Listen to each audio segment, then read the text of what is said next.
Proper signaling is important for officials at all levels of the game.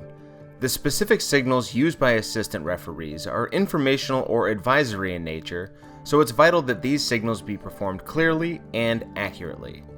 The primary task of the assistant referee is to provide assistance to the referee as specified by Law 6. U.S. Soccer recommends that assistant referees of all levels follow these guidelines to provide consistent and clear information when providing information to all members of the officiating team. Flag mechanics. Although the flag is a core element in most signals, the location of the touchline, the stance of the assistant referee, and even which hand is being used to hold the flag are also elements which can convey important information. During active play, the assistant referee is expected to keep the flag in the view of the referee, changing hands if necessary as the assistant referee's pattern of movement changes. In general, the assistant referee should stop moving and turn to face the field before signaling.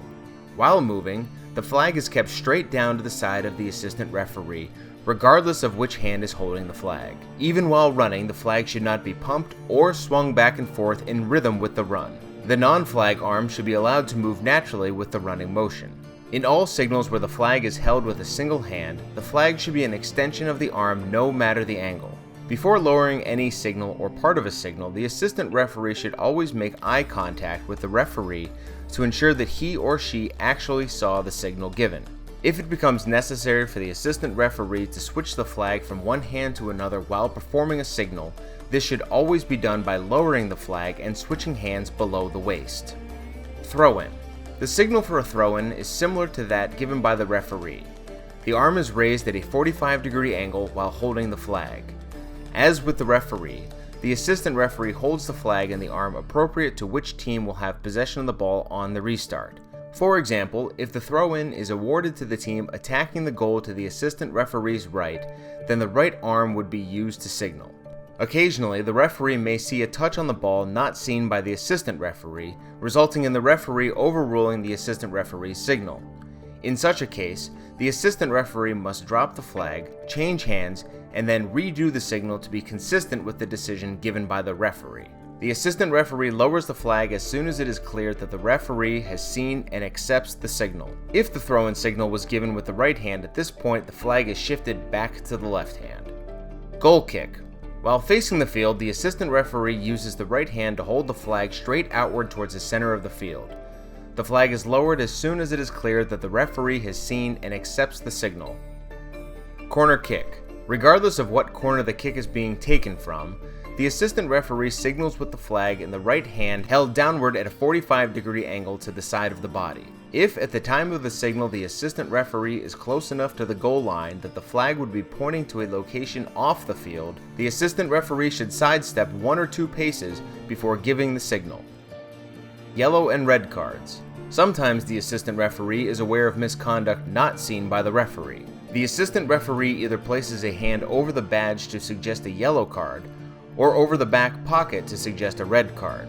If a signal is needed to specifically draw the referee's attention for the purpose of stopping play, holding the flag straight upward in the right hand is acceptable, and the indication of the card would then follow making eye contact with the referee. If the assistant referee has information which the referee would need in order to complete the carding process accurately, it is acceptable, once eye contact is achieved, to briefly use a hand motion to request a meeting, at which time the assistant referee would briefly and confidentially provide basic information as to which player should be shown which color card for what offense.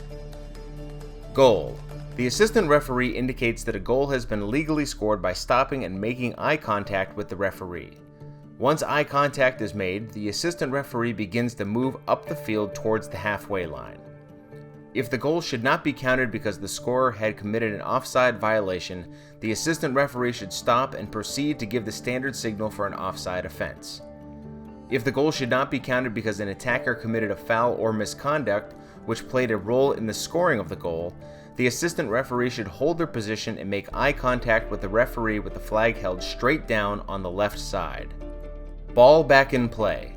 A ball may occasionally leave the field and then come back into play. In this case, the assistant referee signals by holding the flag straight upward and then, after making eye contact with the referee, signals for the correct restart based on how and where the ball left the field. Offside. When play should be stopped for an offside violation, the assistant referee indicates this information to the referee by initially raising the flag straight upward in the right hand. This signal is maintained until one of two things happen. First, and most commonly, eye contact is made with the referee who stops play. The assistant referee then points the flag across the field in one of three positions: raised at a 45-degree angle if the offense occurred in the far side of the field, straight out if the offense occurred in the middle of the field, or downward at a 45-degree angle if the offense occurred in the near third of the field. After the second part of the signal has been given, and if both the offense and the restart location are clear, the signal sequence is ended and the flag is lowered and transferred back to the left hand. Depending on the pre-game discussion, the referee may have requested that the final step of the signal be held longer in cases where the restart location is unclear or disputed, so that the assistant referee's position on the touch line can serve as a marker for where the ball is to be placed. Penalty kick. When a penalty kick has been awarded, the assistant referee moves to the intersection of the penalty area line and the goal line to provide assistance to the referee on whether the goal has been scored or whether the goalkeeper engaged in illegal movement that contributed to the goalkeeper preventing a goal. No specific signal is used by the assistant referee for any penalty kick outcome other than the goalkeeper moving illegally. In this case, the assistant referee signals by displaying the flag between the hands and below the waist. After the taking of the penalty kick, the assistant referee then takes up the specified position if play continues, if there is a goal kick or corner kick, or if a goal is scored. Foul. Two separate but similar sequences are involved when the assistant referee has seen and intends to signal for a foul which occurred out of the referee's field of view.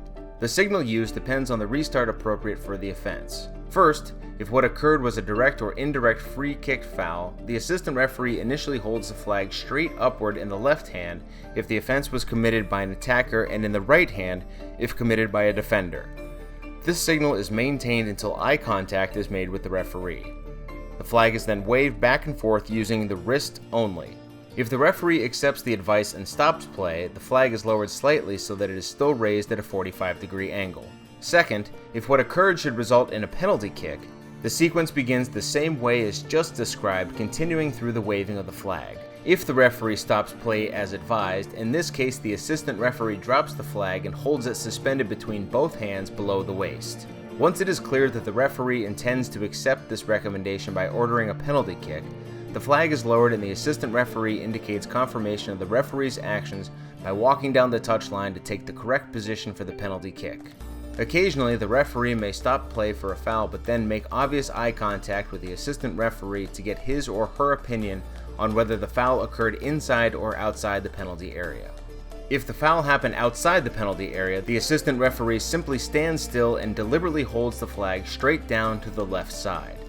If the foul occurred inside the penalty area, the assistant referee advises a penalty kick restart by suspending the flag between both hands below the waist. Substitution. To indicate that a valid substitution request has been made at a stoppage, the assistant referee holds the flag between the hands above the head until the referee acknowledges the request by allowing the substitution to occur. Once the referee allows the substitution to proceed, the flag is lowered to the side and no further signal is needed.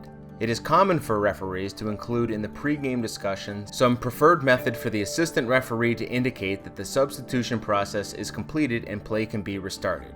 This is often desirable in matches where the local rules of competition allow unlimited substitutions and for substituted players to return to the field. Assistance. Occasionally, an assistant referee's signal is not seen by the referee because his or her attention is directed somewhere else. When this happens, the other assistant referee should mirror the same signal to help the referee become aware and then direct the referee's attention to the original signaler. Please be sure to keep visiting ussoccer.com to view additional referee education resources.